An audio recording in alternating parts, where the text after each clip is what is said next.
So, Cliff, when we broke, we were talking about the fallacy of Donald Trump's claims or his supporters' claims, like, well, he may not know anything, but his advisors certainly do. Well, it came out this week that he has never, not only never met his chief economic advisor, he's never even talked to him. Now, I don't know if you need to do that per se.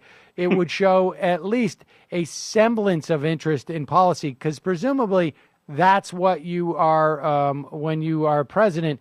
That's ostensibly what you've been elected to do, at least in part. And of course, his spokeswoman, Katrina Pearson, she claimed that she had bad sound problems on an interview where she claimed on multiple occasions that Barack Obama started the war in Afghanistan. But, sound problems will do that to you, you know. Oh, indeed, of course. I find that whenever I can't hear something well, I forget 50 years of history or so. It's crazy how it happens. Now, there's I want to talk a little bit because we were saying how, neither you nor I have seen anything quite like this, particularly when you're talking about a general election and you're in the middle of August. We're seeing now polls this week, Hillary Clinton up by 14 in Virginia, up by 9 in Florida. I mean, it goes on and on. A Tide poll in Indiana just came out, and one in Texas only showing Trump up by 6 points. So I mean, just think about that. I mean, Romney won Texas by I think 16. Well, and it's early. The polls don't necessarily. It's just a snapshot in time. But we also have to remember that Donald Trump has no ground game insofar as we always get into these debates like, do the Republicans have a secret weapon? Are there data analysis? Are they targeting things? When I say Trump has no ground game, I'm not saying he has a deficient ground game. I'm saying he literally does not seem to have a ground game. No, I'm in a county, Hamilton County, which, as you've seen, has been nationally written about because it is the swing county now in the swing state of Ohio, one of the 2 or 3 most important swing states. He's got like a volunteer shack here that some people set up on their own, where it seems like almost like a commune where there are a couple people who are living together. Or I don't know what they're doing, and making some phone calls and knocking on a few doors here and there. No plans. No lists of voters and who to go to and who to call, and no data on any. I mean, just nothing. Not a professionalized campaign, which 80-something days out is kind of insane. And that's the story across. I think he's at one office in Florida still, just one. At this point, Romney had in double digits.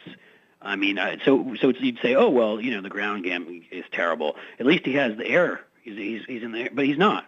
I don't know. I'm trying to figure out, and I can't see anybody else who can seem to figure out what he's doing with all that money. There was reported he finally had a good period of time because none of it's showing up on TV. I'm guessing that maybe it's paying Ivanka's various companies and Eric's various companies to so they can buy various things for the campaign and enrich themselves. I have no other idea what it could be doing, frankly. It is a great question and a fascinating one, and I will say that.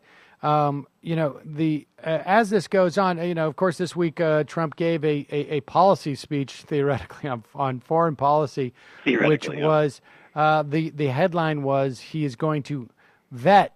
He's going to do what he calls extreme vetting on immigrants. Now we vet immigrants in this country. I don't know what extreme vetting means. I don't. Is that like I haven't extreme heard. Sports? Well, that's the thing is I haven't heard anybody actually describe what extreme vetting means, and it is simply more gibberish, really. I mean, there's no other way to talk about it, and the thing that was telling to me is that it makes no difference. I mean, he's at the point now where the media. This has been particularly interesting to me, and you and I have never seen this either. Where the media has basically said, we are no longer going to play this game. And they still do it with the Republicans, and I find it very distressing. Right. But we're not going to play this game where we take him seriously anymore because he's not a serious candidate. He's obviously they fact check him literally live in the moment, which is incredible. Something that we've all wanted for all these Republicans for a long time.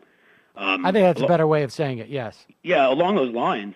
something incredible happened this week, which is one of the never Trump, anti-Trump, conservative radio hosts actually finally, I don't know if this will lead to any of the rest of them saying and having a come to Jesus moment, but he blamed himself and a lot of that apparatus for delegitimizing the mainstream media because he realizes that all these Trump voters on the right, he can say whatever he wants and base it on facts, and they'll just have their own set of facts, so-called That's facts. right. I mean, put that in quotes. Well, this is Charlie Sykes from Wisconsin. And I have to say, though, within that same statement, he still said that there's a liberal bias to the media. So even in that respect, he could not.